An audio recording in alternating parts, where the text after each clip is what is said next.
Green's affidavit, he talks about the fact he uses these different programs because he wants to view data. And that gets back to the X-ray analogy. He is viewing data from many different programs that say the same thing, but he never goes on to analyze it. What is troublesome about his affidavit in section 14 is he attempts to use resource material to convince this court that rather than methodology, these summary statements are something that the court should rely on. And so what he does is he takes an excerpt, page 7 of his affidavit, number 14, and he says that he reviews the Axiom user manual describing the artifact as follows: that the artifact is in Safari suspended state tabs, and then has a last interaction date time,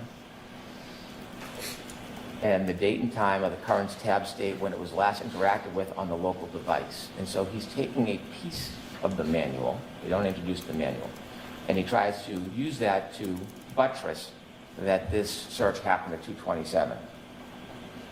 What you're not offered is that in the Axiom notes, in their artifact reference guide for the description of Safari suspended state tabs, which he's referring to, and this is the death knell, really, for the analogy that the defense tries to make.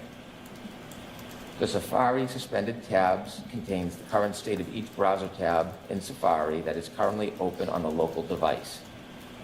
The date and time are only updated when the user interacts with that tab on the local device.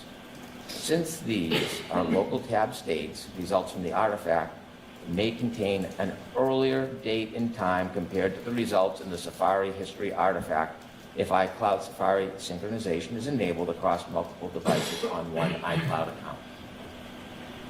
And so, by Axiom itself, it makes clear that an artifact in a tab can reflect a time that is much earlier than the actual search.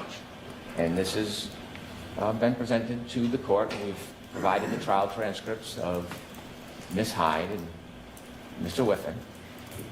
When a tab is open, many tabs can be open, it is open at a particular time. And if that tab is reused, the original time will imprint. And so,